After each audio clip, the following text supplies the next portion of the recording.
ವಿಶೇಷ ನಗರಾಗಿತ್ತು. ಅದು ಯಾಕೆ ಅಂತ ನಮಗೆ ಬೇಕಿತ್ತು, ಈಗ ಗೊತ್ತಾಯ್ತು ಯಾಕೆ. ಮಂಜಾನ ಬಂದಿದ್ದಾರ ಮಂಜಾನ ಅದೇ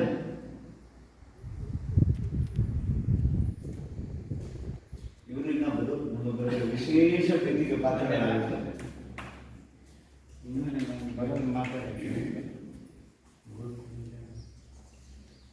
ಸದ್ಗುರುಭ್ಯೋ ನಮಃ. ಗುರುರ್ಬ್ರಹ್ಮ ಗುರುರ್ವಿಷ್ಣು ಗುರುರ್ದೇವೋ ಮಹೇಶ್ವರ ಗುರುಸಾಕ್ಷಾತ್ ಪರಂ ಬ್ರಹ್ಮ ತಸ್ಮೈ ಶ್ರೀ ಗುರವೇ ನಮಃ. ಈಶ್ವರೋ ಗುರುರಾತ್ಮೇತಿ ಮೂರ್ತಿಭೇದ ವಿಭಾಗೆ ವ್ಯೋಮವತದೇಹಾಯ ದಕ್ಷಿಣಾಮೂರ್ತಿಯೇ ನಮಃ. ಸದ್ಗುರುಭ್ಯೋ ನಮಃ. ಸದ್ಗುರು ಪಾದಾಚರಣಾರವಿಂದಗಳಿಗೆ ಸಾಷ್ಟಾಂಗ ಹೃತ್ಪೂರ್ವಕ ನಮಸ್ಕಾರಗಳನ್ನು ಸಲ್ಲಿಸುತ್ತಾ, ಆತ್ಮೀಯ ಬಂಧುಗಳೇ, ನಾನು ಮೊದಲು ಅಣಸೋಣಕ್ಕೆ ಗುರುಗಳ ಹತ್ರ ಬಂದಿದ್ದು ಫಸ್ಟು ಜೀನ್ಸ್ ಪ್ಯಾಂಟ್ ಫಸ್ಟ್ ಗುರುಗಳ ದರ್ಶನ ಫಸ್ಟ್ ಮಾಡಿದ್ದು ನನಗೆ ಗೊತ್ತಿಲ್ಲ. ಫಸ್ಟ್ ಜೀನ್ಸ್ ಪ್ಯಾಂಟ್ ಹಾಕೊಂಡೇ ಬಂದಿದ್ದು. ಆಮೇಲೆ ಗುರುಗಳು ಬಂದರು, ಭಾಗವತಿತ್ತು, ನೋಡಿದ್ರು, ಏನು ಅಂದರು, ನನಗೆ ನೀವು ಉಪದೇಶ ಮಾಡಬೇಕೇನಾದರೂ ಅಂತ ಫಸ್ಟು. ಆಮೇಲೆ ಗುರುಗಳು ಇಟ್ಕೊಂಡು ಸೋಮವಾರ ಬಂದಿದ್ದು ನಮ್ಮಲ್ಲಿ, ನೀನು ನೆಕ್ಸ್ಟ್ ಸೋಮವಾರ ಬಾ, ಪಂಚ ಉಟ್ಕೊಂಬ ಅಂದರು. ಸರಿ, ನೆಕ್ಸ್ಟ್ ಸೋಮವಾರ ಬಂದೆ, ಪಂಚ ಉಟ್ಕೊಂಡು ಬಂದೆ. ಗುರುಗಳು ಆಮೇಲೆ ನಮ್ಮ ಪೂಜಾ ಮಂದಿರದಲ್ಲಿ ವಿದ್ಯಾನಂದರ ಹತ್ರ ಒಂದು ಚಾಪೆ ಹಾಕಿದ್ರು. ಗುರುಗಳು ಒಂದು ಚಾಪೆ ಹಾಕೊಂಡು ಸರಿ ಎದುರಿಗೆ ಕೂತ್ಕೊಂಡು ಮಂತ್ರ ಶಿಕ್ಷೆ ಕೊಟ್ಬಿಟ್ಟು ಇದನ್ನು ದಿವಸ ನೀನು ಜಪ ಮಾಡ್ತಾ ಇರಬೇಕು, ನೀನು ಕೊಟ್ಟಿದ್ದೀನಿ ಅಂತ ಹೇಳಿದ್ರು. ಹಂಗೆ ಆಶ್ರಮಕ್ಕೆ ನಮ್ದು ಸ್ಟಾರ್ಟ್ ಆಯಿತು, ಬರೋದಕ್ಕೆ ಹೋಗೋದು. ಹಿಂಗೆ ಬರ್ತಾ ಇದ್ದಾಗ ಕ್ರಮೇಣ ಗುರುಗಳ ಸಂಪರ್ಕ ಜಾಸ್ತಿ ಆಯಿತು. ಜಾಸ್ತಿ ಆಗಿ ಗುರುಗಳು ಸೇವೆಯನ್ನು ಮಾಡ್ಕೊಂಡು ಬರ್ತಾಯಿದ್ದೆ, ಕಂಟಿನ್ಯೂ ಬರ್ತಾಯಿದ್ದೆ. ಸರಿ, ಒಂದು 1999 2000ರಿಂದ ಒಂದು ಬರ್ತಾಯಿದ್ದೆ. 2006ವರೆಗೂ ಹಂಗೆ ಬರ್ತಾಯಿದ್ದಾಗ ಅಲ್ಲಿ ರಾಮದಾಸ್ ಭಟ್ರು ಅಂತಿದ್ರು, ವೇಣು ಅವರು ಮಾವನು. ಅವರು ನಾನು ಇಬ್ಬರು, ಅವರು ಇರ್ತಾಯಿದ್ರು, ನಾನು ಇರ್ತಾಯಿದ್ದೆ. ಅವಾಗ ಯಾರು ಇರ್ತಿದ್ರು ಅಂತ ಇಟ್ಕೊಂಡಿದ್ದೆ. ಮಹೇಂದ್ರ ಅವರೆಲ್ಲ ಲೇಟ್ ಬಂದಿತ್ತು ಸ್ವಲ್ಪ. ಸರಿ, ಡೈಲಿ ಬರ್ತಾ ಇದ್ದೀನಿ, ಹೋಗ್ತಾ ಇದ್ದೀನಿ. ಗುರುಗಳು ಸೇವೆನೂ ಸ್ವಲ್ಪ ಮಾಡ್ಕೊಂಡು ಹೋಗ್ತಾ ಇದ್ದೆ. ಸ್ವಲ್ಪ ಒಂದು ದಿವಸ ಪೂಜೆ ಮುಗಿಸ್ಕೊಂಡು ಹೊರಗೆ ಬಂದೆ. ಭಟ್ರ ಹತ್ರ ಹೇಳಿದೆ, ಡೈಲಿ ಬರ್ತಾ ಇದ್ದೀವಲ್ಲ, ಏನಾದರೂ ಉಪನಿಷತ್ತು ಏನಾದರೂ ಕೇಳೋಣ ಗುರುಗಳ ಹತ್ರ ಅಂತ. ಬಟ್ ನೇರ ಸೀದಾ ಗುರುಗಳ ಹತ್ರ ಹೊರಟಾಗೆ ಹಿಂಗೆ ಮನೆಯನ್ನ ಉಪನಿಷತ್ತು ಕೇಳೋಣ ಪಾಠ ಅಂತ ಹೇಳ್ತಾರೆ. ಹೌದಾ, ಅದಕ್ಕೇನಂತ ನಾಳೆಯಿಂದ ಶುರು ಮಾಡಿಬಿಡೋಣ ಅಂತ ನೆಕ್ಸ್ಟ್ ಇಂದನೇ ಉಪನಿಷತ್ ಪಾಠ ಶುರು ಮಾಡಿದ್ರು. ಕಠೋಪನಿಷತ್ತು ಫಸ್ಟ್ ಕ್ಲಾಸಿಗೆ ಬಂದಾಗ ನಾನು ಭಟ್ರಿದ್ರು, ನನಗೆ ಗೊತ್ತಿಲ್ಲ. ಫಸ್ಟು ನಾನು ಟೇಪ್ ರೆಕಾರ್ಡ್ ಟೇಪ್ ಮಾಡ್ಕೊಂಡ್ಬಿಡೋಣ ಫಸ್ಟ್ ಅಂತ ಸ್ವಿಚ್ ಹಾಕಿ ಪ್ಲಗ್ಗಿಗೆ ಎಲ್ಲ ಹಾಕಿ ಗುರುಗಳ ಡೆಸ್ಕ್ ಮುಂದೆ ಇಟ್ಬಿಟ್ಟು ಕ್ಯಾಸೆಟ್ ರೆಡಿ ಇಟ್ಟಿರ್ತೀನಿ. ಸರಿ, ಇಟ್ಟಿದ್ರೆ ಅವರು ಗುರುಗಳು ಬಂದು ಕೂತ್ಕೊಂಡು ಇದೇನಿಲ್ಲ ಅಂತ ಟೇಪ್ ರೆಕಾರ್ಡ್ ಹಾಕಿ ಇದೇನಿದ್ರು ಗುರುಗಳ ಮುಖಾಂತರ ಗುರು ಶುಶ್ರೂಷೆ ಸೇವೆ ಮಾಡಿ ಗುರುಗಳ ಹತ್ರ ವಿದ್ಯೆಯನ್ನು ಕಲಿಬೇಕಂದ್ರೆ, ಗುರುಗಳ ದೀಕ್ಷೆಯನ್ನು ಪಡಿಬೇಕಂದ್ರೆ ಗುರುಗಳವಾದಂಥ ಅಪಾರ ಸೇವೆಯನ್ನು ಮಾಡಬೇಕು. ಸೇವೆ ಮಾಡಿ ಅವರ ಸಂಪ್ರೀತಿಯನ್ನು ಹೊಂದಿದ್ರೆ ಮಾತ್ರ ಅಂಥವ್ರಿಗೆ ಮಾತ್ರ ಉಪದೇಶ ಮಾಡಬೇಕು ಅಂತ ಶಾಸ್ತ್ರ ವಿಧಿ ಇರೋದು. ಅಂಥವ್ರಿಗೆ ಮಾತ್ರ ಮಾಡಬೇಕು ಅಂತ ಗುರು ಮುಖೇನ ಕೇಳಿ ಅವರು ತಿರ್ಗಾ ಕಂಟಿನ್ಯೂ ಆಗುತ್ತೆ. ಅದರಿಂದ ಅವ್ರ ಜ್ಞಾನವನ್ನು ಪಡಿಬೇಕು ಅಷ್ಟೇ. ಅದು ಹೊರತು ಟೇಪ್ ರೆಕಾರ್ಡಿಂದ ಪ್ರಚಾರ ಮಾಡೋ ಕೆಲಸ ಆಯ್ತದ. ನಿನಗೆ ಗುರು ಶುಶ್ರೂಷೆ ಮಾಡಿ ಇದನ್ನು ಗುರುಮುಖೇನ ಕೇಳಿ ನಿಧಿಧ್ಯಾಸ ಮಾಡಿ ಜ್ಞಾನವನ್ನು ಪಡೆಯೋದಕ್ಕೆ ಇರೋದು. ಹಂಗಾಗಿ ನೀನು ಗುರುಸೇವೆ ಮಾಡಿದ್ರೆ ಮಾತ್ರ ಜ್ಞಾನ ನಿನಗೆ ಕೊಡುತ್ತೆ ಅಂತ ಹೇಳಿ ಅವಾಗಿಂದ ಶುರು ಮಾಡಿದ್ರು. ಮಧ್ಯೆ ಒಂದೊಂದು ಸಾರಿ ಆಬ್ಸೆಂಟ್ ಆಗಿ ಇದ್ರೆ ನೀನು ಅದನ್ನೇ ಮಾಡುವಂಥದ್ದು. ಪೂಜೆ ಏನಾದರೂ ಇದ್ದರೆ ಗುರುಗಳೇ ಅಂತ ಹೇಳಿದ್ರೆ ಸರಿ ಉಪನಿಷತ್ತಲ್ಲಿ ಪಾಠ ನಡೆಸ್ಬಿಡ್ತೀನಿ ನಿಮ್ಮ ಪೂಜೆಗೂ ಸರಿ. ಆದ್ದರಿಂದ ಗುರುಗಳು ಕೈದಿದ್ದೀನಿ ಅಂತ ಕಂಟಿನ್ಯೂ ಆಗ್ತಿತ್ತು. ಆಬ್ಸೆಂಟ್ ಆಗ್ತಿಲ್ಲ, ಆದಷ್ಟು ಬರ್ತಿದ್ದಿತ್ತು. ಸರಿ, ಆಮೇಲೆ ಎಲ್ಲರಿಗೂ ಸ್ಟಾರ್ಟ್ ಮಾಡಿದ್ರು. ಒಂದ್ಸರಿ ಏನಾಯ್ತು, ಅಯ್ಯಪ್ಪ ಸ್ವಾಮಿ ಮಾಲೆ ಹಾಕಿದ್ರು. ಮಾಲೆ ಹಾಕಿದ್ದಾಗ ಯಾರೋ ಹೇಳ್ಬಿಟ್ರು ಗುರುಗಳು, ಇವನು ಅಯ್ಯಪ್ಪ ಸ್ವಾಮಿ ಮಾಲೆ ಹಾಕ್ಬಿಟ್ಟಿದ್ದಾನೆ. ಸರಿ, ಗುರುಗಳು ಹತ್ರ ಬಂದು ಹಿಂಗೆ ಹೋಗಿ ಬರಬೇಕು ಅಂತಿದ್ದೀನಿ ಗುರುಗಳು ಅಂತ. ಹೌದಾ ಅಂತೇಳಿ ಚೆನ್ನಾಗಿ ಒಂದು ಸರ್ ಬೈದು, ಏನಾದರೂ ಬೀಡಿ ಸಿಗರೇಟ್ ಇದ್ರೆ ಕುಡಿದ್ಬಿಡು, ಎಂಡ ಕೊಡಿ ಬೇಕಾದ್ರೆ, ಆಮೇಲೆ ಅದನ್ನ ಬಿಡಕ್ಕೆ ವ್ರತ ಮಾಡು. ಇವನ್ ಕೇಳಿರೋದು ನಿನಗೆ ಕೈಯಲ್ಲಿ ಅಮೃತ ಒಂದು ಕೊಟ್ಟರು, ಕೈಯಲ್ಲಿ ಅಮೃತ ಕೊಟ್ಟರೆ ಇವನ್ ಎಲ್ಲೋ ಸ್ವಲ್ಪ ಜಾರಿ ಕೊಟ್ಟೋಗ ಇದನ್ನ ನಕ್ಕಕ್ಕೆ ಹೋಗ್ತಾನೆ, ಮಂಡ್ಯ ಇದನ್ನ ಕೊಡಿ ಅಂತ. ಬಟ್ ಅದನ್ನ ಸರಿ ಅದಕ್ಕೆ ಆಮೇಲೆ ನಾನು ಸ್ವಲ್ಪ ಹೊತ್ತು ಹಂಗೆ ಕೂತಿದ್ದೆ. ಆಮೇಲೆ ಗುರುಗಳು ತಿರ್ಗಾ ಬಂದರು. ಸರಿ, ಫಸ್ಟು ಕಾಲಡಿ ಹೋಗು, ಶಂಕರಾಚಾರ್ಯ ಹತ್ರ ದರ್ಶನ ಮಾಡ್ಕೊಂಡು ಆಮೇಲೆ ಅಯ್ಯಪ್ಪ ಸ್ವಾಮಿ ಹತ್ರ ಹೋಗ್ಬಾರ್ದು ತಿರ್ಗಿ ಅದಕ್ಕೊಂದು ಆಟ ತಿರ್ಗಿ ಕಳಿಸಿದ್ರು. ಅದಕ್ಕೆ ಒಂದ್ಸರಿ ಇದು ಮಾಡಿ ಕಳಿಸಿದ್ರು ತಿರ್ಕೊಂಡು. ಸರಿ, ಆಮೇಲೆ ನೆಕ್ಸ್ಟು ಈಗ ಒಂದ್ಸಲ ಧ್ಯಾನ ಮಾಡ್ತಾ ಇರ್ಬೇಕಾದ್ರೆ ಕೂತ್ಕೊತ ಗುರುಗಳು ಬಾಗಿಲು ತೆಕ್ಕೊಂಡ್ಬಂದ್ರು.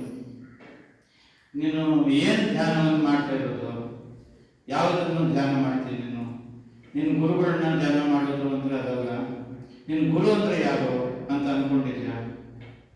ಈ ಮಾಂಸ, ಮೂಳೆ, ಮಜ್ಜೆ, ರಕ್ತ, ಈ ಶಾರೀರಿಕವಾದಂಥ ಪಿಂಡ ನಿನ್ನ ಗುರು ಅಲ್ಲ. ನಿನ್ನ ಅಂತರ್ಯಾಮಿ ಗುರು ಯಾರಿದ್ದಾನೋ, ನನ್ನಲ್ಲಿ ಅಂತರ್ಯಾಮಿ ಗುರು ಯಾರಿದ್ದಾನೋ ಅದು ಒಂದೇ. ಅದನ್ನು ನೋಡು. ಫಸ್ಟ್ ಧ್ಯಾನದಲ್ಲಿ ಧ್ಯಾನ ಮಾಡಬೇಕಾದ್ರೆ ಆ ಮೂಲ ಸ್ಥಾನಕ್ಕೆ ಹೋಗ್ಬೇಕು ನೀನು. ಅದನ್ನು ಬಿಟ್ಟು ಒಂದು ವಸ್ತುವನ್ನು, ಒಂದು ಪದಾರ್ಥವನ್ನು, ಒಂದು ದೃಶ್ಯವನ್ನು ಧ್ಯಾನ ಮಾಡೋದ್ರಿಂದ ಪ್ರಯೋಜನ ಇಲ್ಲ. ನೀನು ಮೂಲ ಸ್ಥಾನಕ್ಕೆ ಹೋಗಿ ಅಲ್ಲೇ ನಿನ್ನ ಅಂತರ್ಯಾಮಿಯಲ್ಲಿ ಲಯ ಮಾಡಬೇಕು ನೀನು. ಅವಾಗ ನಿಜವಾದ ಧ್ಯಾನ ಆಗೋದು. ಅದೇ ನಿಜವಾದ ಧ್ಯಾನ, ಅದೇ ನಿನ್ನ ನಿಜವಾದ ಗುರು. ಗುರು ಅಂದರೆ ತತ್ವ. ನೀನು ಶಾರೀರಿಕವಾಗಿ ನೋಡಬಾರ್ದು ಅಂತ ಅದನ್ನು ಬಿಡಿಸಿದ್ರು. ಶಾರೀರಿಕವಾದಂಥ ಯಾವುದೇ ಚಿಂತ ಇದೆಲ್ಲ ಮಿಥ್ಯಾನೇ ಆಗುತ್ತೆ. ಮತ್ತು ನಿರಾಕಾರ ನಿರ್ಗುಣವಾಗಿರುವಂಥ ಪರಬ್ರಹ್ಮ ವಸ್ತುವೇ ಸತ್ಯ. ಅದನ್ನು ನೋಡಬೇಕಾದ್ರೆ ನಿನ್ನ ಒಳಗಡೆನೆ ನೀನು ಪ್ರಯತ್ನ ಮಾಡಿ ಅದನ್ನು ಪಡಿಬೇಕು, ನೋಡಬೇಕು ಅಂತ. ಸರಿ, ಇದಾದಮೇಲೆ ನೆಕ್ಸ್ಟು ಹಿಂಗೆ ಅನೇಕವಾದಂಥ ಗುರುಗಳು ಹೇಳ್ತಾನೆ ಇದ್ರು. ಅನಿಷ್ಟ ಮಿಷ್ಟ ಮಿಷ್ಟಂತ ತ್ರಿವಿಧ ಮಿಶ್ರಣ ಫಲನೇನದು ಬಹಸು ಪ್ರಯತ್ನ ಅಂತ ಇದ್ದದ್ದು.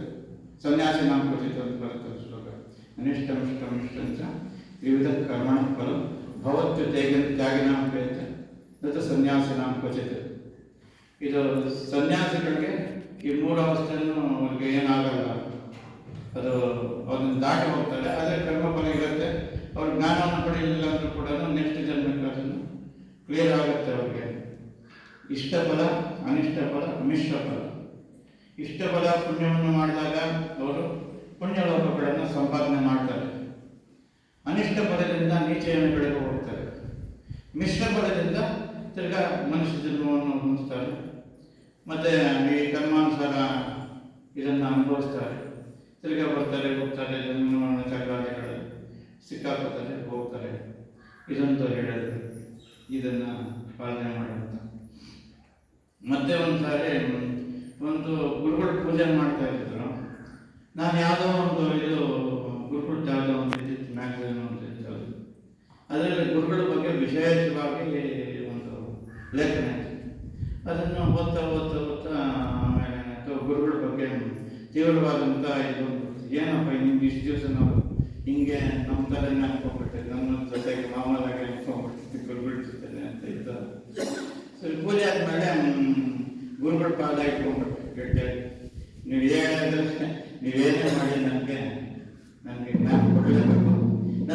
ಇದರಿಂದ ಪಾಲ್ ಮಾಡಲೇಬೇಕು, ಇಲ್ಲ ನಿಮ್ಮನ್ನು ಬಿಡೋದಿಲ್ಲ.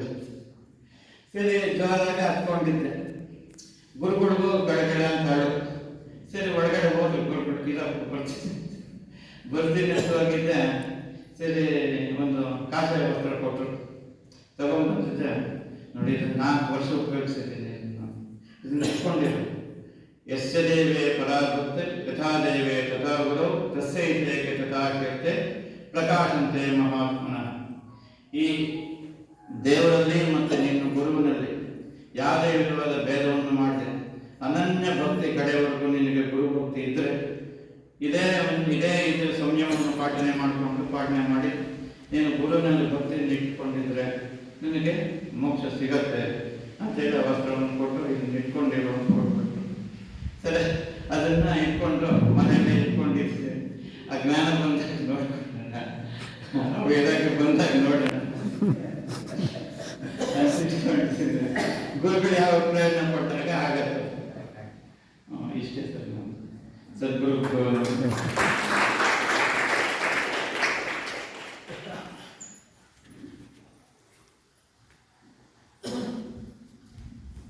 Thank you very much Manjanna. ಪುನಃ ಗುರುಗಳನ್ನು ನೋಡಿದಂಗೆ ಆಯಿತು. Thank you. ನಾವು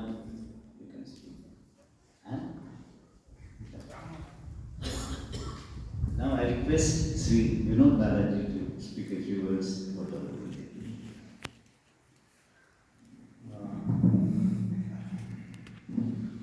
Shri Gurubhyo Namaha.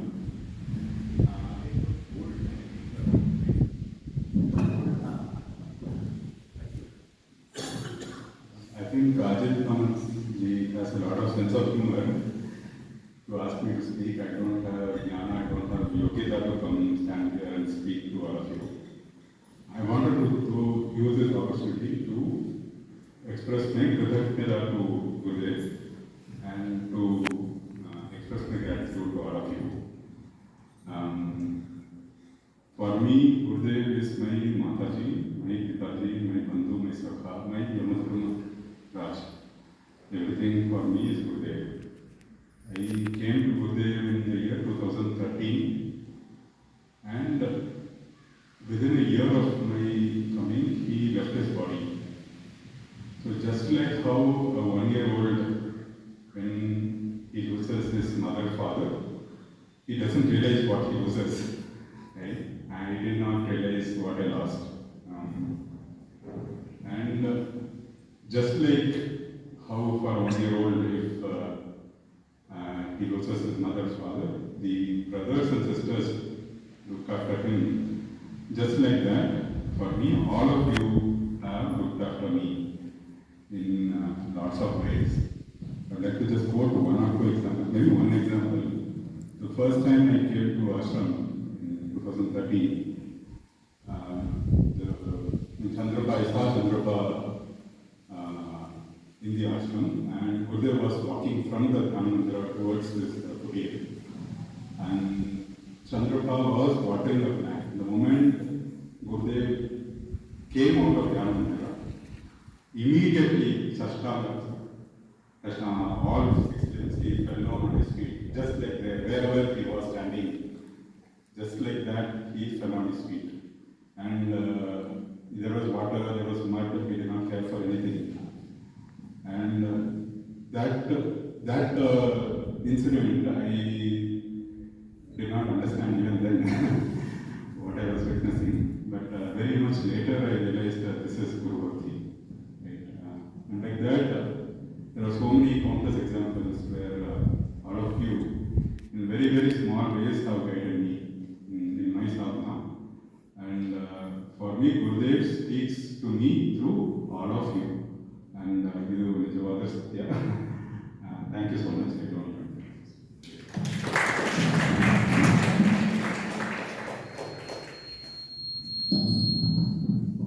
Thank you very much, Vinod. It's not the amount of, talk you have to make. It is whatever you say, from the heart, and we appreciate it. Yeah, Vinod.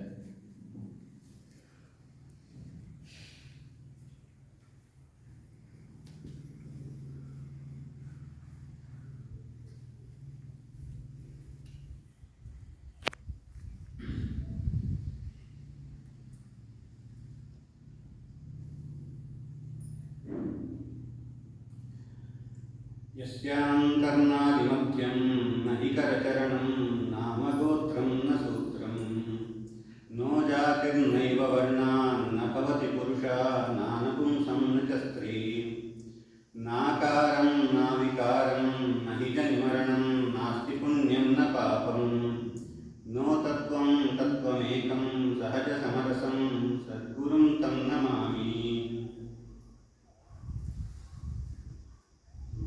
ಎಲ್ಲ ಗುರುಬಂಧುಗಳಿಗೆ ನಮಸ್ಕರಿಸ್ತಾ, ತನ್ನನಿಗೆ ನಮಸ್ಕರಿಸ್ತಾ, ಹೆಚ್ಚಿಗೆ ಏನು prepare ಆಗಿಲ್ಲ ಈ ಮಾತಾಡಲಿಕ್ಕೆ. ಇದೊಂದು opportunity ನನಗೆ, ಒಂದು ಸತ್ಸಂಗಕ್ಕೆ ನನ್ನ ಒಂದು ಗುರುಗಳ ಒಡನಾಟನ ನೆನಪಿಸ್ಕೊಳ್ಳಿಕ್ಕೆ ಒಂದು ಅವಕಾಶ, ಮತ್ತು ಗುರುಗಳಿಗೆ ಹೇಳಿರುವಂಥ ಮಾತನ್ನ ಏನಾದರೂ ಮನನ ಮಾಡಲಿಕ್ಕೆ ಆಗುವಂಥ ಅವಕಾಶ ಅಂತ ಅಂದ್ಕೊಂಡು ಮಾತಾಡ್ತೀನಿ.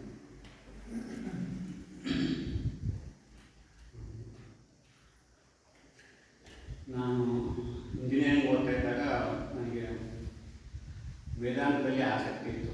ನಾನು ಶಿವಮೊಗ್ಗದಲ್ಲಿ ಓದ್ತಾ ಇದ್ದೆ. ಓದ್ತಿರ್ಬೇಕಾದಾಗ ಅಲ್ಲಿ ಒಂದು ರಾಮರ ದೇವಸ್ಥಾನ ಇದೆ. ರಾಮರ ದೇವಸ್ಥಾನಕ್ಕೆ ದಿನ ಹೋಗ್ತಾ ಇದ್ದೆ. ಹೋಗ್ತಾ ನನಗೆ ಸತ್ಯನ ಅರಿಬೇಕು, ಸಾಕ್ಷಾತ್ಕಾರ ಅಂದರೆ ರಿಯಲೈಸೇಷನ್ ಪಡಿಬೇಕು ಅಂತ ಅನ್ನುವಂಥದ್ದು, ಜೀವನದ ಗುರಿ ಅಂತ ಅನ್ನುವಂಥದ್ದು ಒಂದು ಒಂದು ರಫ್ ಆದ ಒಂದು ಡೈರೆಕ್ಷನ್ ಇದೆ. ಅದು ದೇವರಲ್ಲಿ ನಾನು ಅಲ್ಲಿ ಪ್ರಾರ್ಥನೆ ಮಾಡ್ತಾ ಇದ್ದೆ. ನಾನು ಇಂಜಿನಿಯರಿಂಗ್ ಮುಗಿಯೋ ಹೊತ್ತಿಗೆ ಒಂದು ಇಂಜಿನಿಯರಿಂಗ್ ಮುಗಿದ ಮೇಲೆ ಇಲ್ಲಿ ಬೆಂಗಳೂರಿಗೆ ಬಂದಿದ್ದೆ ಅನ್ಸುತ್ತೆ.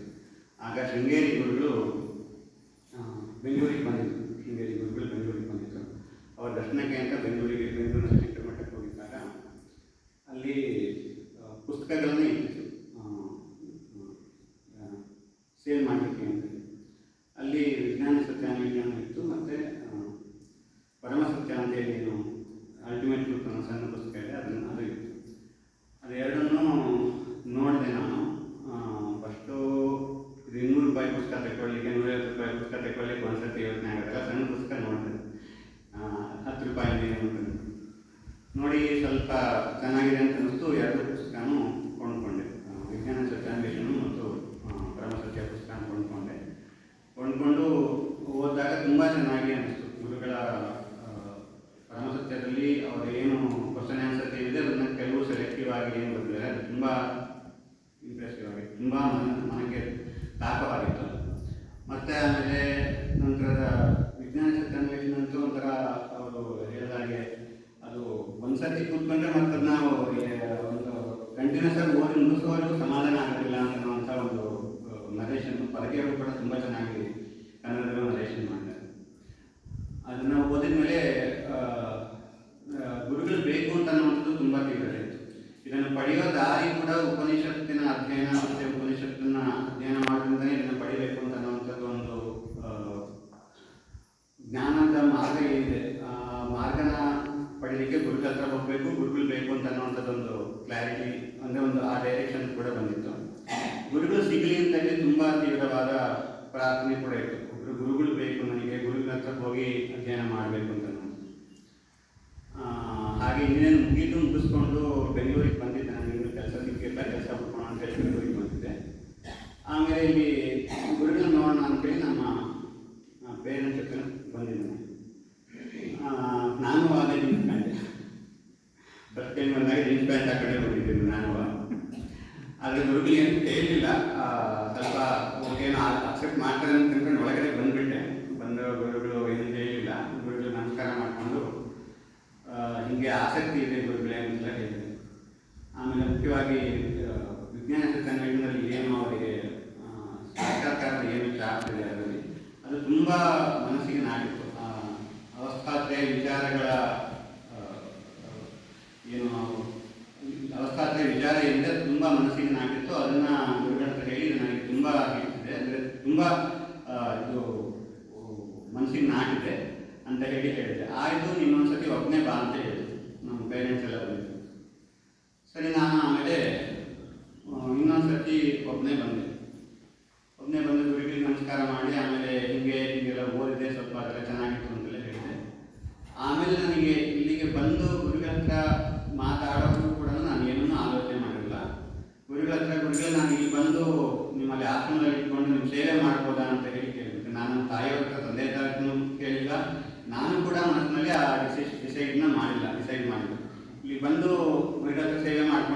ಅಂತ ಹೇಳಿ ವೇದಾಂತ ಅಧ್ಯಯನಕ್ಕೆ ಉಪನಿಷತ್ತನ್ನ ಗುರುಗಳ ಪಾಠ ಮಾಡಿದರೆ ಉಪನಿಷತ್ತಿನ ಪಾಠ ಕೇಳೋಕ್ಕೆ ಮತ್ತೆ ಅಧ್ಯಯನಕ್ಕೆ ಆಯಿತು ಗುರುಗಳು ಆಯಿತು ಅಂತ ಹೇಳಿ ಗುರುಗಳು ಒಪ್ಪಿ ಅವಕಾಶ ಕೊಟ್ಟರು. ಇದು ಹೀಗೆ ನನಗೆ ಗುರುಗಳ ಪರಿಚಯ ಆಗಿತ್ತು. ಆಗ ಇನ್ನೊಂದು ವಾರ ಬಿಟ್ಟು ಬಾ ಅಂತ ಯಾವಾಗ ಬರ್ತೆ ಅಂದರೆ ಗುರುಗಳಿಗೆ ನಮಗಿರೋ ಅದು ಏನು ತುಡಿತಕ್ಕಿಂತ ಗುರುಗಳಿಗೆ ಹೆಚ್ಚು ತುಡಿತ ಅಂತ ಅನ್ನೋ ಒಂದು ಪ್ರೇಮ ಅಲ್ಲಿ ತೋರಿಸ್ತಿತ್ತು. ಯಾವಾಗ ಬರ್ತೀಯ ಅಂತ ಹೇಳಿದ್ರು, ಇನ್ನೊಂದು ವಾರ ತಿಂಗಳಲ್ಲಿ ಬರ್ತೀನಿ ಗುರುಗಳೇ ಅಂತ ಹೇಳಿ ಮನೆಗೆ ಒಪ್ಪಿಸಿ ಇಲ್ಲಿ ಬಂದೆ. ಇಲ್ಲಿ ಬಂದಾದಮೇಲೆ ಒಂದು ವಾರದಲ್ಲಿ ನನಗೆ ಗೀತಾ ಜಯಂತಿನ ಇಂಥ ದಿನ ಗೀತಾ ಜಯಂತಿ ಅಷ್ಟರೊಳಗಡೆ ಬಂದ್ಬಿಡು ಅಂತ ಹೇಳ್ತಿದ್ರು.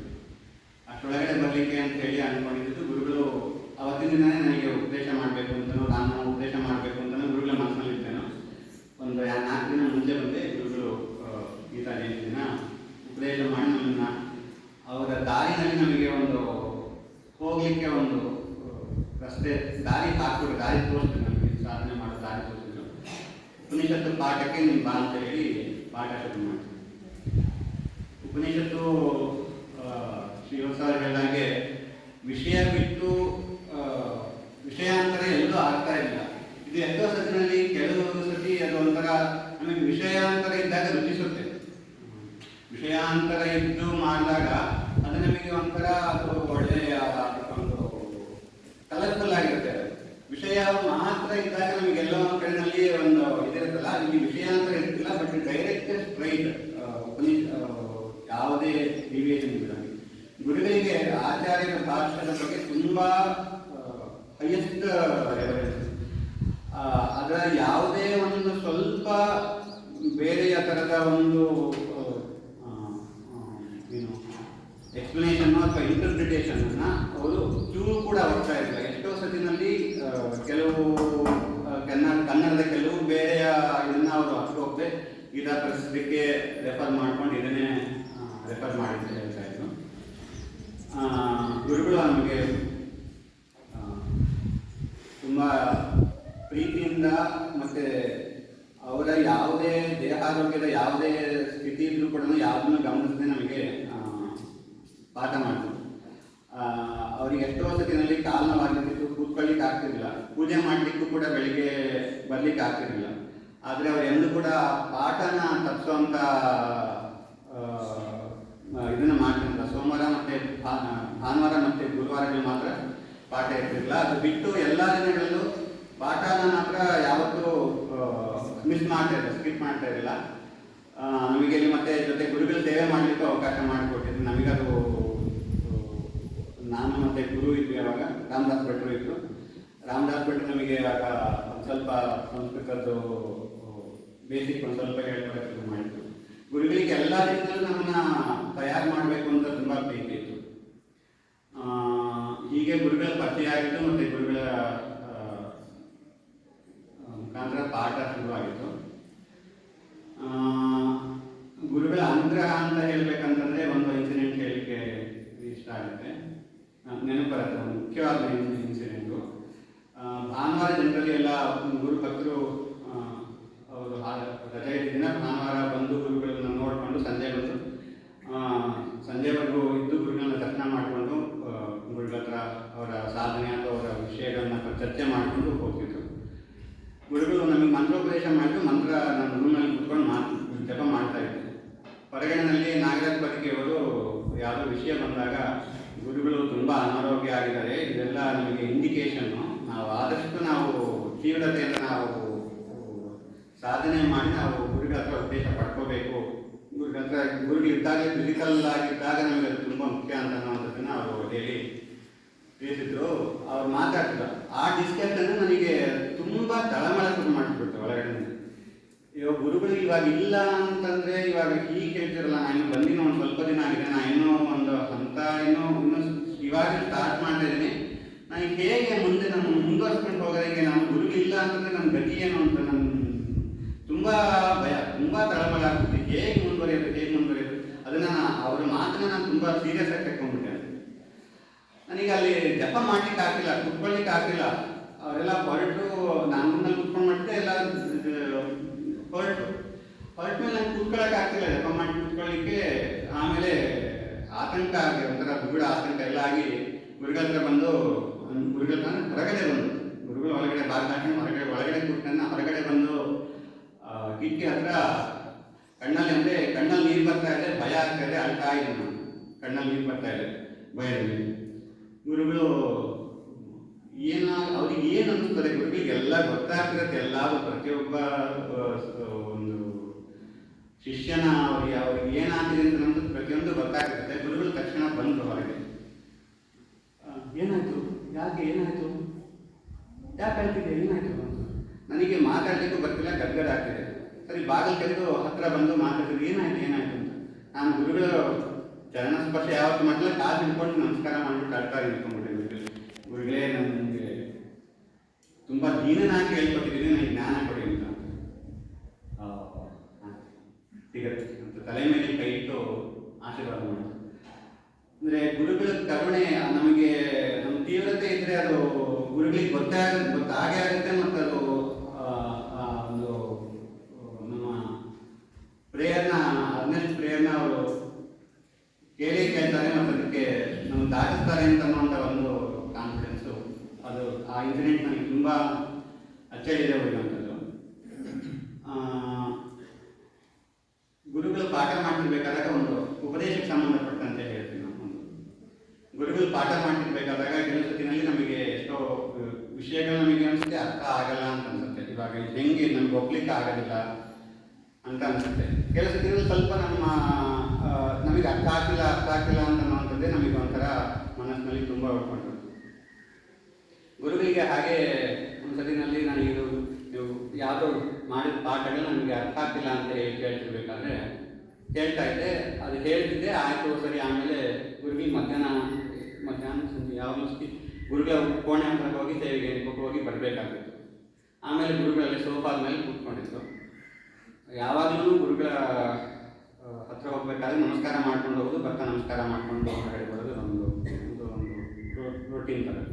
ನಮಸ್ಕಾರ ಮಾಡ್ಕೊಂಡು ಹೊರಗಡೆ ಬರ್ತಿರ್ಬೇಕಾದಾಗ ಗುರುಗಳು ಯಾವುದೋ ಒಂದು ಸೆಟ್ ಆಫ್ ವರ್ಡ್ಸ್ ಹೇಳಿ, ಆ ವರ್ಡ್ಸ್ ಏನು ಅಂತ ಹೇಳಿ ನನಗೆ ಅರ್ಥ ಆಗಲಿಲ್ಲ. ಅರ್ಥ ಆಯ್ತಾ ನಿಮಗೆ ಏನು ಅಂತ ಕೇಳಿದ್ರು. ಇಲ್ಲ ಅಂದರೆ ಏನು ಅಂತ ಅರ್ಥ ಆಗಿಲ್ಲ ಅಂತಂದೆ. ನಾನು ಇವಾಗ ಹೇಳಿದ್ದು ರಷ್ಯನ್ ಸೆಂಟೆನ್ಸ್ ಇದು, ನಿನಗೆ ಅರ್ಥ ಆಯ್ತಾ ಇದು ಅಂತ. ಇಲ್ಲ ಗುರುಗಳೇ, ಏನು ಅಂತ ಗೊತ್ತಾಗಿಲ್ಲ. ಸರಿ, ಇದು ನಿನಗೆ ಅರ್ಥ ಆಗಿಲ್ಲ ಅಲ್ವಾ ಅಂತ ಹೇಳಿ. ಅಂದರೆ ಅಲ್ಲಿ ನನಗೆ ಅರ್ಥ ಆಗಿಲ್ಲ ಅಂತನ್ನುವಂಥದ್ದು ಒಂದು ವಸ್ತು ಇದೆ, ಮತ್ತು ಕೆಲವು ವಸ್ತು ನನಗೆ ಅರ್ಥ ಆಗುತ್ತೆ ಅಂತನ್ನುವಂಥದ್ದು ಒಂದು ವಸ್ತು ಇದೆ. ಅರ್ಥ ಆಗಿದೆ ಅಂತನ್ನುವಂಥದ್ದಿದೆ, ಅರ್ಥ ಆಗಿಲ್ಲ ಅಂತನ್ನುವಂಥದ್ದಿದೆ. ಅದು ಬಿಟ್ಟು ನಿಂಗೆ ಅರ್ಥ ಆಗಿದೆ ಅಂತಂದ್ರು, ಅರ್ಥ ಆಗಿಲ್ಲ ಅಂತಂದ್ರು, ನೀನೊಬ್ಬ ಇದೆಯಲ್ಲ ಅಂತ ಹೇಳಿ. ಇದು ತುಂಬ ಡೀಪ್ ಆದ ಮೀನಿಂಗ್ ಇರುವಂಥದ್ದು. ಕೇನೋಪನಿಷತ್ತಿನಲ್ಲಿ ಬರುತ್ತದೆ. ಕೇನೋಪನಿಷತ್ತು ಶುರುವಾಗುವುದು ಕೇನೇಚಿತಂ ಪತತಿ ಪ್ರೇಷಿತಂ ಮನಃ ಕೇನ ಪ್ರಾಣ ಪ್ರಥಮ ಪ್ರೇಷಿತ ಕೇನೇಚಿತಾಂ ವಾಚಮಿಮಾಂ ವದಂತಿ ಚಕ್ಷುಶ್ರೋತ್ರಂ ಕೌದೇವೋ ವಿನಂತಿ. ಸ್ವಲ್ಪ ಅದನ್ನು ಆ ಕಂಟೆಕ್ಟಿಗೆ ಸ್ವಲ್ಪ ನಾನು ಬ್ಯಾಕ್ಗ್ರೌಂಡ್ ಕೊಡಲಿಕ್ಕೆ ಹೇಳ್ತೀನಿ. ಯಾರ ಶಕ್ತಿಯಿಂದ ಈ ಕಣ್ಣು ಕಾಣ್ತಿದೆ, ಯಾರ ಶಕ್ತಿಯಿಂದ ಈ ಕಿವಿಗಳು ಕೇಳ್ತಿದೆ, ಯಾರ ಶಕ್ತಿಯಿಂದ ಮನಸ್ಸು ಆಲೋಚನೆ ಮಾಡ್ತಿದೆ, ಯಾರ ಶಕ್ತಿಯಿಂದ ಈ ಪ್ರಾಣ ಅಂದರೆ ಉಸಿರಾಡ್ತಾ ಇದೆ, ಯಾರ ಶಕ್ತಿಯಿಂದ ಇದು ಅಂತ ಈ ಪ್ರಶ್ನೆಯನ್ನು ಕೇಳಿದಾಗ ಗುರುಗಳು ಉತ್ತರ ಕೊಡ್ತಾರೆ ಅದಕ್ಕೆ. ಶ್ರೋತ್ರಸ್ಯ ಶ್ರೋತ್ರಂ ಮನಸೋ ಮನೋಯತ್ ವಾಚೋಹ ವಾಚಂ ಸೌ ಪ್ರಾಣಸ್ಯ ಪ್ರಾಣಃ ಚಕ್ಷುಷಶ್ಚಕ್ಷು ಅತಿಮುಚ್ಚತೀರ ಪ್ರೇತ್ಯಾತ್ಮಾಲೋಕ ಧೃತಾ ಭವಂತಿ. ಇಲ್ಲಿ ಅವರು ಹೇಳ್ತಾ ಉಪನಿಷತ್ನಲ್ಲಿ ಬರುವ ಹಾಗೆ ಅದನ್ನ ಆ ಶ್ರೋತ್ರದ ಶ್ರೋತ್ರ, ಕಣ್ಣಿನ ಕಣ್ಣು, ಕಿವಿಯ ಕಿವಿ, ಪ್ರಾಣದ ಪ್ರಾಣ ಅಂತ ಹೇಳ್ತಿದ್ದಾರೆ. ಇಲ್ಲಿ ಏನು ಹೇಳ್ತಿದ್ದಾರೆ ಅಂತ ಅರ್ಥ ಆಗೋದಿಲ್ಲ. ಇದು ನಿಮಗೆ ಏನು ಹೇಳ್ತಿದ್ದಾರೆ ಅಂತ ಅರ್ಥ ಆಗೋದಿಲ್ಲ. ಇದನ್ನ ಯಾಕೆ ಹೀಗೆ ಹೇಳಬೇಕು? ಇದನ್ನ ಅಲ್ಲಿ ಒಂದು ವಸ್ತು ನೀವು ಅದನ್ನ ಪರಮಾತ್ಮ ಅಂತ ಹೇಳ್ತೀರಾ ಅಂತ ಇಟ್ಕೊಳ್ಳಿ. ಆ ವಸ್ತುವನ್ನ ಪರಮಾತ್ಮ ಅಂತ ಹೇಳ್ತೀರಾ ಅಂತ ಇಟ್ಕೊಳ್ಳಿ. ಪರಮಾತ್ಮ ಅಂತ ಹೇಳಿದ್ರು ಕೂಡ ಶಿಷ್ಯನ ಗ್ರಹಣದಲ್ಲಿ ಅವನಿಗೆ ಯಾವ ಥರ ಇದೆ ಅಂತನ್ನುವಂಥದ್ದು ಮ್ಯಾಟರ್ ಆಗುತ್ತೆ. ಶಿಷ್ಯ ಅದನ್ನು ಪರಮಾತ್ಮ ಅಂತ ಅನ್ನುವಂಥದ್ದನ್ನು ಒಂದು ವಸ್ತು ಅಂತ ನೋಡಿದಾಗ ಅದು ಮತ್ತೆ ಅಲ್ಲಿ ಏನು ಕ್ಯಾರಿ ಆಗಿಲ್ಲ, ಅಲ್ಲಿ ಏನು ಪಾಯಿಂಟ್ ಮಾಡ್ತಿದ್ದಾರೆ, ಏನು ವಸ್ತುವನ್ನು ಸೂಚಿಸ್ತಿದ್ದಾರೆ ಅದು ಕ್ಯಾರಿ ಆಗಿಲ್ಲ. ಇಲ್ಲಿ ಅದರಿಂದ ಶ್ರೋತ್ರಸ್ಯ ಶ್ರೋತ್ರಂ ಅಂದ್ರೆ ಎಷ್ಟೋ ಸತಿನಲ್ಲಿ ಅದನ್ನ ಹೇಳ್ತಾರಲ್ಲ, ಇವಾಗ ಆತ್ಮ ಅಂತ ಅನ್ನುವಂಥದ್ದನ್ನ ನೀನು ಅಂತ ಅನ್ನುವಂಥದ್ದನ್ನ ಅದನ್ನ ಹೇಗೆ ಹೇಳೋದು, ನೀನು ಅಂತ ಅನ್ನುವಂಥದ್ದನ್ನ ಹೇಗೆ ಹೇಳೋದು, ಅದನ್ನ ಹೇಳಲಿಕ್ಕೆ ಕಷ್ಟ ಆಗುತ್ತಲ್ಲ, ಅದಕ್ಕೆ ಈ ಪರಿಭಾಷೆಯಲ್ಲಿ ಹೇಳ್ತಾರೆ. ಆಮೇಲೆ ಹೇಳ್ತಾರೆ, ಈಗ ಏನು ಗುರುಗಳ ಹೇಳಿದ ವಿಷಯಕ್ಕೆ ಬರ್ತೀನಿ. ಈಗ ಇಲ್ಲಿ ಅನ್ಯದೇವ ತದ್ವಿದಿತ ಅಥೋ ಅವಿದಿತಾವಧಿ ಅಂತ ಹೇಳ್ತಾರೆ. ಆ ವಸ್ತು ಏನಿದೆ, ಆ ವಸ್ತು ಅನ್ಯದೇವ ತದ್ವಿದಿತ, ನನಗೆ ಏನು ತಿಳಿದಿದೆಯೋ ಅದಕ್ಕಿಂತ ಅನ್ಯವಾಗಿದೆ, ಅಥವಾ ಅವಿದಿತಾವಧಿ. ಇವಾಗ ನಾವು ಜಗತ್ತಿನಲ್ಲಿ ಎಷ್ಟೊಂದು ವಿಷಯಗಳಿದೆ, ಆ ವಿಷಯಗಳನ್ನ ನಾವು ಎರಡು ಭಾಗ ಮಾಡಬಹುದು. ಒಂದು ನನಗಿದು ತಿಳಿದಿರುವಂಥದ್ದು, ಇದು ನನಗೆ ತಿಳಿದೇ ಇರುವಂಥದ್ದು ಅಂತ. ಇದು ಎರಡಕ್ಕಿಂತನೂ ಬೇರೆಯಾಗಿದೆ, ಅನ್ಯದೇವ ತದ್ವಿದಿತ ಅಥವಾ ಅವಿದಿತಾವಧಿ. ಇವಾಗ ನನಗೆ ಯಾವುದೋ ಒಂದು ಇವಾಗ ಹೇಳಿರೋ ಉಪನಿಷತ್ತು ನನಗೆ ಅರ್ಥ ಆಗಿದೆ ಅಂತ ಅನ್ನುವಂಥದ್ದು ಒಂದು, ಅರ್ಥ ಆಗಿದೆ ಅಂತ ಅರ್ಥ ಆಗಿಲ್ಲ ಅಂತ ಅನ್ನುವಂಥದ್ದು ಒಂದು. ಆದರೆ ಇವೆರಡನ್ನೂ ಕೂಡ ತೋರಿಸ್ತಿಲ್ಲ. ಅಲ್ಲಿ ತೋರಿಸ್ತಿರೋದು ಯಾವ ವಸ್ತುವನ್ನ ಪಾಯಿಂಟ್ ಮಾಡಿ ಕೊಡ್ತಿದೆ. ಈ ಜಗತ್ತಿನಲ್ಲಿ ನಾವು ಈಗ ನನಗೆ ತಿಳಿದಿರೋ ವಸ್ತು ಇದು, ತಿಳಿದಿರುವಂಥ ವಸ್ತು ಇದು ಅಂತ ಎರಡನ್ನ ಬೈಫರ್ಕೇಟ್ ಮಾಡಿದೆ. ಉಳಿದಿರುವಂಥ ಮೂರನೇ ವಸ್ತು ಯಾವುದು ಅಂತಂದ್ರೆ ಅದು ನಾನು. ಅದನ್ನು ಹೇಗೆ ಪಾಯಿಂಟ್ ಮಾಡೋದು, ಅದನ್ನು ಹೇಗೆ ಪಾಯಿಂಟ್ ಮಾಡೋದು? ಈಗ ನನಗಿದು ವಿಷಯ ಗೊತ್ತಿದೆ, ಈ ವಿಷಯ ಗೊತ್ತಿಲ್ಲ ಅಂತ ಅನ್ನುವಂಥದ್ದನ್ನ ಬಿಡಿಸಿ ನಿನ್ನನ್ನು ಪಾಯಿಂಟ್ ಮಾಡೋದು ಹೇಗೆ? ಅದಕ್ಕೆ ಅಲ್ಲಿ ಹೇಳ್ತಾರೆ ಅನ್ಯದೇವ ತದ್ವಿದಿತ ಅಥವಾ ಅವಿದಿತಾವಧಿ. ಅದೆರಡನ್ನು ಬಿಟ್ಟು ನೀನನ್ನ ಪಾಯಿಂಟ್ ಮಾಡೋದು. ಇಲ್ಲೂ ಕೂಡ ಗುರುಗಳ ಅದನ್ನೇ ಅಂದ್ರೆ, ಇವಾಗ ಗುರುಗಳ ನಮಗೆ ಅದೇ ನಮಗೆ ಅದನ್ನು ಬಿಟ್ಟು ಉಪನಿಷತ್ತೇ ಹೇಳಬೇಕು ಅಂತ ಅನ್ಸುತ್ತೆ ನಮಗೆ. ಆದರೆ ಮಹಾತ್ಮರು ಅಥವಾ ಜ್ಞಾನಿಗಳ ನಡೆ ಹೇಗಿರುತ್ತೆ ಅಂದ್ರೆ ಅವರ ಪ್ರತಿ ಹೆಜ್ಜೆನಲ್ಲಿ ಕಾಣುತ್ತೆ. ಅವರ ಪ್ರತಿ ಹೆಜ್ಜೆನಲ್ಲಿ ನಮಗೆ ಅವರೊಂದು ತುಂಬಾ ಸಿಂಪಲ್ ಆದ ಒಂದು ಅವರ ಒಂದೊಂದು ಸಣ್ಣ ನಡೆನಲ್ಲೂ ಕೂಡ ನಮಗೆ ಅದನ್ನೇ ಅವರು ಪಾಯಿಂಟ್ ಮಾಡ್ತಿರ್ತಾರೆ, ಅದನ್ನೇ ಅವರು ತೋರಿಸ್ತಿರ್ತಾರೆ. ನಮಗೆ ಅದನ್ನ ಗ್ರಹಿಸಲಿಕ್ಕೆ ನಮಗೆ ಆಗ್ತಿರೋದಿಲ್ಲ. ಇಲ್ಲಿ ಈ ಉಪನಿಷತ್ತಲ್ಲೂ ಕೂಡ ಮುಂದೆ ಕೂಡ ಒಂದು ಬರ್ತದೆ. ಉಪನಿಷತ್ತಿನ ತಿಳ್ಕೊಂಡಾದ್ಮೇಲೆ ಇದು ಈ ಶಿಷ್ಯನು ಇದೆರಡನ್ನೂ ಕೂಲಂಕುಷವಾಗಿ ಆಲೋಚನೆ ಮಾಡಿ ಅನ್ಯದೇವ ತದ್ವಿದಿತ ತಥೋ ಅವಿದಿತಾವಧಿ ಅಂತ ಹೇಳ್ಬಿಟ್ಟು ಅಂದ್ಕೊಂಡಾದ್ಮೇಲೆ ಅವನು ಇದು ಮೂರನೇದಾಗಿರುವಂಥ ನನ್ನನ್ನು ಹೇಳ್ತಾ ಇದೆ ಅಂತ ಅಂದ್ಕೊಂಡು ಅವನಿಗೆ ಗೊತ್ತಾಗ್ತದೆ. ಅದನ್ನು ಅವನು ಮನನ ಮಾಡಿ ವಿಧಿಧ್ಯಾಸನ ಮಾಡಿ ಅವನು ಪಡ್ಕೋತಾನಲ್ಲ, ಅದನ್ನ ತಿಳ್ಕೊತಾನಲ್ಲ. ಆವಾಗ ಗುರುಗಳು ಅವನಿಗೆ ಗೊತ್ತಾಗಿದೆ ಅಂತ ಟೆಸ್ಟ್ ಮಾಡಬೇಕು. ಟೆಸ್ಟ್ ಮಾಡಬೇಕು ಅಂತಂದ್ರೆ ತಿಳಿದಿದೆಯಾ ಅವನಿಗೆ ಅಂತ ಹೇಳಿ ನೋಡಬೇಕು. ಹೇಗೆ ನಿನಗೆ ಗೊತ್ತಾಯ್ತಾ ಅಂತ ಕೇಳಿದ್ರೆ ಅವನಿಗೆ ನೀನು ನಾಹಮನ್ಯೇ ಸುವೇದೇತಿ ದಬ್ಧಮೇವಾಪಿ ಅಂದ್ರೆ ಏನೋ ಬರ್ತದೆ,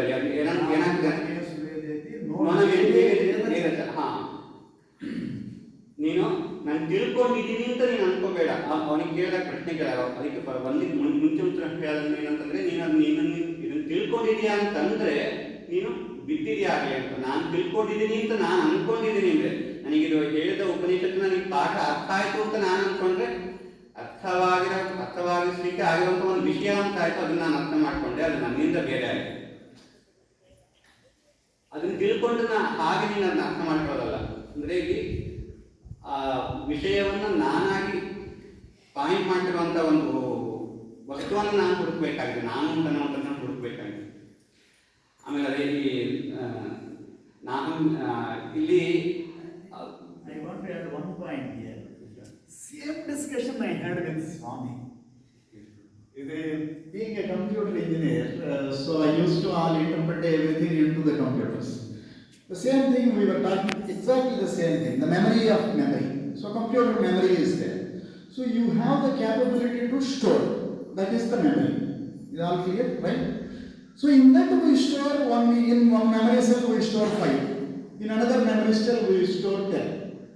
So if I want to know what is stored in the memory cell, I have to go and read it and say, okay, there is 5 in it. I have to go and read the other memory cell and 10 in it. So those two are different. So you have put, so but in the memory cell which you have not read, you don't know what is there in it. But the genius of all that storage of memory is understood. That is you. Right? So this is what I said, and Swami was really happy. Yeah, that is the understanding. Memory. So we are not trying to understand the memory, individual memory cell content. The content is object. Objective world is all the content of the memory cells. So you cannot go and read every memory cell and say this is what is there, this is what is there, this is what is there in everywhere. I know everything. Not possible, because process will keep changing them, because the nature of the process is to continuously change. So there is nothing like I know everything will never come. But what you know yourself, your ability to store, retrieve and know what is, that is the ability to know. That is the memory of memory. That is the knowledge of knowledge. That is the self. Sir, yeah, please.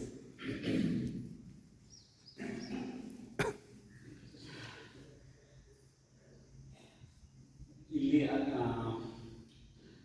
Continue ಮಾಡ್ಕೊಂಡು ಹೋದರೆ, ಇಲ್ಲಿ ಯಾವುದನ್ನ point ಮಾಡ್ತಾರೋ ಅದನ್ನ ಗುರುಗಳು ತೋರಿಸ್ಬೇಕಾಗುತ್ತೆ. ನಮಗೆ ಇದನ್ನು ಉಪನಿಷತ್ತಲ್ಲೇ ನಾವು ನೋಡಬೇಕಾಗ್ತದೆ. ಆದರೆ ಗುರುಗಳಿಗೆ ಅದು ಪ್ರತಿದಿನದ ಚರ್ಯೆಯಲ್ಲೇ ಅವರಿಗೆ ಅದು ಸದಾ ಅದನ್ನೇ ಕಾಣ್ತಿರೋದ್ರಿಂದ ಅವರಿಗೆ ಅದು ತುಂಬ ಸುಲಭವಾಗಿ ಬಂದ್ಬಿಡ್ತದೆ ಉಪದೇಶ. ನಾವು ಎಷ್ಟೋ ಸತಿನಲ್ಲಿ ನಮಗೆ ಆ ಉಪದೇಶಗಳನ್ನು ನಮಗೆ ಅರ್ಥ ಮಾಡ್ಕೊಳ್ಳಿಕ್ಕೆ ಆಗುವಂಥ ನಾವು ಸಾಮರ್ಥ್ಯದಲ್ಲೇ ಇರಲ್ಲ. ಅವರ ಚರ್ಯೆಗಳನ್ನು ಅಥವಾ ಅವರ ಒಂದು ಹೇಗೆ ನಡ್ಕೋತಾರೆ ಅಂತನ್ನುವಂಥದ್ದನ್ನು ನಾವು ನಮಗೆ ಅದನ್ನು ಗೇಜ್ ಮಾಡೋಕ್ಕೂ ಆಗೋದಿಲ್ಲ, ಅದನ್ನು ನಾವು ಅರ್ಥ ಮಾಡ್ಕೊಳ್ಳಿಕ್ಕೂ ಆಗೋದಿಲ್ಲ. ಯಾವುದಾದ್ರು ಒಂದು ಇಂಥದ್ದೊಂದು ಸಣ್ಣ ಸಣ್ಣ ಇನ್ಸಿಡೆಂಟೇ ಆಗಿರಬಹುದು, ನಾವು ಅದನ್ನು ತಿಳ್ಕೊಳ್ಳಿಕ್ಕೆ ಅನಲೈಸ್ ಮಾಡಿದಾಗ, ಅದನ್ನು ವಿಚಾರಿಸಿದಾಗ ತುಂಬ ತಿಳ್ಕೊಳ್ಳಿಕ್ಕೆ ಇರ್ತದೆ. ಸೊ ಈ ಅನ್ಯದೇವರ ವಿವಿಧ ಅಥವಾ ಅವಿದಿತಾದನಿ ಅಂತನ್ನುವಂಥದ್ದನ್ನ ಈ ಒಂದು ಎಕ್ಸ್ಪ್ಲನೇಷನ್ ಏನೋ ತಿಳ್ಕೊಂಡೆ. ಅದಾದಮೇಲೆ ಇದೊಂದು ಉಪದೇಶದ ದೃಷ್ಟಿಯಿಂದ ಇದು. ಮತ್ತೆ ಇನ್ನೊಂದು ಹೇಳ್ಬೇಕಂದ್ರೆ ಗುರುಗಳ ಕರುಣೆ ಬಗ್ಗೆ. ಗುರುಗಳು ಪ್ರತಿಯೊಬ್ಬರ ಹತ್ರನೂ ಗಮನಿಸಿದ್ರೆ ಅವರವರ ರೀತಿಗೇನೆ ಅವರ ಹತ್ರ ನಡ್ಕೊಳ್ಳೋರು. ಇದು ನಮ್ಮಿಂದ ಸಾಮಾನ್ಯರಿಗೆ ನಮ್ಗೆ ಸಾಧ್ಯ ಇಲ್ಲ. ನಮ್ಮದ ಪರ್ಸನಾಲಿಟಿ ಹೀಗಿರುತ್ತೆ, ನಮ್ಮ ಪರ್ಸನಾಲಿಟಿಗೆ ತಕ್ಕಂತೆ ನಾವು ನಡ್ಕೋತೀವಿ. ಆದರೆ ಗುರುಗಳಿಗೆ ಪ್ರತಿಯೊಬ್ಬರಿಗೂ ಅವರಿಗೆ ಅವರ ರೀತಿಯಲ್ಲೇ ನಡ್ಕೊತಿದ್ರು. ಅವರಿಗೆ ಅಷ್ಟು ಪ್ರೇಮ, ಒಬ್ಬೊಬ್ಬರಿಗೆ ಅವರು ತೋರಿಸ್ತಿದ್ದಂಥ ಪ್ರೇಮ ಅಥವಾ ಕಂಪ್ಯಾಷನ್ ಅಥವಾ ಏನು ಕೃಪೆ ಇದೆ, ಅದು ಒಬ್ಬೊಬ್ಬರಿಗೆ ಒಂದೊಂಥರ ಇರ್ತಿತ್ತು. ಎಲ್ಲರಿಗೂ ಹೀಗೆ ಅಂತಲ್ಲ, ಅವರವರಿಗೆ ಹೊಂದುವಂಥ ಅವರವರ ವ್ಯಕ್ತಿತ್ವಕ್ಕೆ, ನೇಚರ್ಗೆ ಅವರವರ ಎಷ್ಟು ಎವಾಲ್ವ್ ಆಗಿದ್ದಾನೆ ಅನ್ನುವಂಥ ದೃಷ್ಟಿಗೆ ಆ ಹಂತಕ್ಕೆ ಅದು ಹೊಂದಿಕೊಂಡು ಅವರು ಅಂದರೆ ಮೇ ಬಿ ಆ ವೇವ್ ಲೆಂತ್ನಲ್ಲಿ ಅವರು ಕಾರುಣ್ಯವನ್ನು, ಪ್ರೇಮವನ್ನು ತೋರಿಸ್ತಾ ಇದ್ರು. ತುಂಬ ಇನ್ಸಿಡೆಂಟ್ಸ್ ಅಂದರೆ ಅವರು ಒಂದು ಸತಿನಲ್ಲಿ ನಮಗೆ ಯಾರಿಗೋ ಹೇಳಿ, ನಮಗೆ ನಮ್ಮದು ಇಲ್ಲಿದ್ದಾಗ ಆಶ್ರಮದಲ್ಲಿದ್ದಾಗ ಹಾಫ್ ಶರ್ಟ್ ಇರ್ತಿತ್ತು ಅಥವಾ ಫುಲ್ ಸ್ಲೀವ್ಸ್ ಅಂತ ಬನ್ನಿ, ಒಂದು ಪಂಚೆ ಅಷ್ಟೇ ಇರ್ತಿತ್ತು. ಅಂದರೆ ನಾನು ಗುರುಗಳಿಗೆ ಪಾಪ ಏನು ಅನಿಸ್ತಾ, ಪಾಪ ಇವರು ಹುಡುಗರುಗಳು ಪಾಪ ಏನು ಅಷ್ಟು ಚೆನ್ನಾಗಿ ತೊಟ್ಟು ಮಾಡ್ತಿಲ್ಲ ಅಂತ ಅನ್ನಿಸ್ತೇವೆ ನಾವು ಗುರುಗಳಿಗೆ. ಯಾರಿಗೋ ಹೇಳಿ ನಮಗೆ ಒಂದು ಬುದ್ಧನೇದು ಜುಬ್ಬ ತರಿಸಿ, ಬಿಳಿದು ಖಾಲಿ ಜುಬ್ಬ ತರಿಸಿ ಗುರುಗಳಿಗೆ ಎಷ್ಟು ಪ್ರೀತಿ ಅಂತಂದರೆ ಸುಮ್ಮನೆ ಕೊಡೋದಂತಲ್ಲ, ಅಲ್ಲಿ ಕರೆದು ಅಲ್ಲಿ ನಮಗೆ ಹಾಕಿಸಿ ನೋಡಿ ಮೈ ಮುಟ್ಟಿದಲ್ಲಿ ಎಷ್ಟು ಚೆನ್ನಾಗಿ ಕಾಣ್ತಿದೆ ಆ ಪ್ರೀತಿಗೆಲ್ಲ. ಆ ಪ್ರೀತಿಗೆ ಗುರುಗಳು ತೋರಿಸೋ ಪ್ರೀತಿಗೆ ಹೇಳಂತೆ ಅದು ಮಾತ್ರ ತಾಯಿ ತೋರಿಸೋ ಪ್ರೀತಿಗಿಂತನೂ, ತಂದೆ ತೋರಿಸೋ ಪ್ರೀತಿಗಿಂತನೂ ಅದಕ್ಕಿಂತ ತುಂಬ ಹೆಚ್ಚಿಗೆ ಇರ್ತಿತ್ತು. ಆ ಕಾರುಣ್ಯ ಪ್ರೀತಿ ಅಂತನ್ನುವಂಥದ್ದು ತುಂಬ ಅಪಾರವಾಗಿರ್ತಿತ್ತು. ಅದಕ್ಕೆ ಬಳಸಲು ಹೇಳೋಕ್ಕಾಗೋದಿಲ್ಲ. ಗುರುಗಳ ಪ್ರೇಮ ಯಾವ ಥರ ಇರ್ತಿತ್ತು ಅಂತನ್ನುವಂಥದ್ದು. ಗುರುಗಳು ಮತ್ತೆ ಸೇವೆ ಮಾಡಲಿಕ್ಕೆ ಕೊಡ್ತಾ ಇದ್ದ ರೀತಿನೂ ಅಷ್ಟೇನೆ. ಎಲ್ಲರಿಗೂ ಅವರವರ ಮಟ್ಟದಲ್ಲಿ ಅವರಿಗೆ ನಮಗೆ ಅಷ್ಟು ಗುರುಗಳ ಹತ್ತಿರದಿಂದ ಸೇವೆ ಮಾಡಕ್ಕೆ ಕೊಟ್ಟಿದ್ದಾರೆ ಅಂತನ್ನುವಂಥದ್ದು ನಮಗೆ ಎಷ್ಟು ದೊಡ್ಡ ಭಾಗ್ಯ ಅಂತಂದರೆ ಆ ಗುರುಗಳಿಗೆ ಯಾವಾಗ ಸ್ವಲ್ಪ ಕಾಲ ಮಾಡಿದ್ರೆ ಕಾಲಿಗೆ ಎಣ್ಣೆ ಹಚ್ಚೋದು ಹಾಕೊಳ್ಳಿ, ಅಥವಾ ಗುರುಗಳಿಗೆ ಒಂದು ಅವರಿಗೊಂದು ಭಿಕ್ಷೆ ಮಾಡ್ಕೊಟ್ಟು ಹಾಕೊಳ್ಳಿ, ಅಥವಾ ಒಂದು ಗುರುಗಳಿಗೆ ಒಂದು ಅವರ ಬಟ್ಟೆ ಒಗೆದು ಹಾಕೊಳ್ಳಿ, ಪ್ರತಿಯೊಂದನ್ನು ನಮಗೊಂದು ಅವಕಾಶ ಮಾಡಿಕೊಟ್ಟಿದ್ರಲ್ಲ ಅಂತ ಅನ್ನುವಂಥದ್ದು ತುಂಬಾ ದೊಡ್ಡ ಪುಣ್ಯ ಅದು.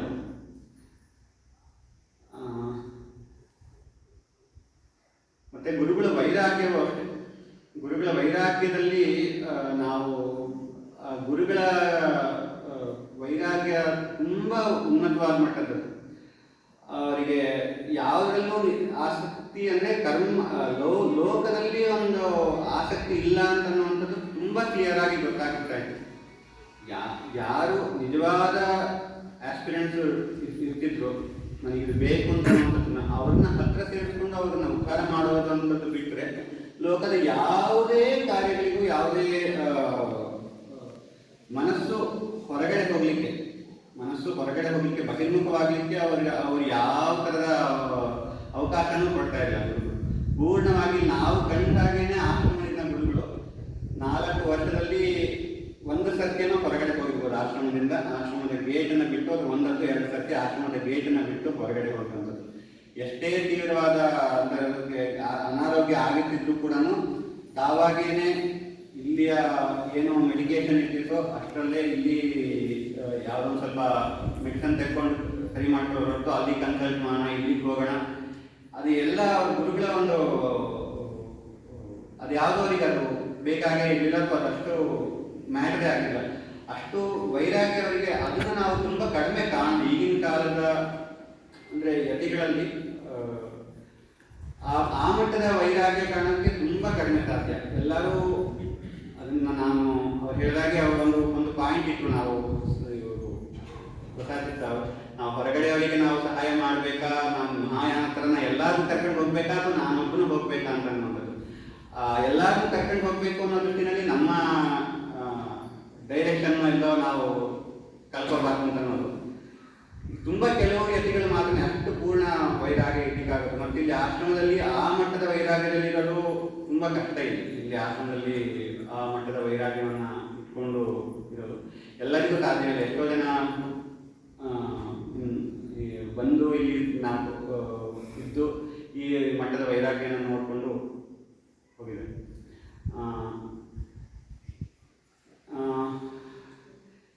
ಇನ್ನು ಸದ್ಯಕ್ಕೆ ಇಷ್ಟು ನೆನಪಾಗ್ತಾ ಇದೆ. ಎಲ್ಲರಿಗೂ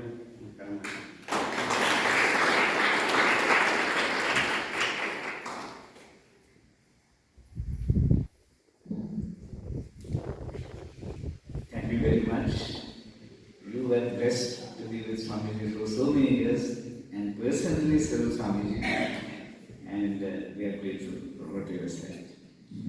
I'm sorry we are learning a bit late today, but I'm sure it is the 10th year of Swamiji's Aradhana, and all of you don't mind sitting a little late. Now, of course, we will come to the final, this one. I request Swami Tanmayanandaji to give his pravachana.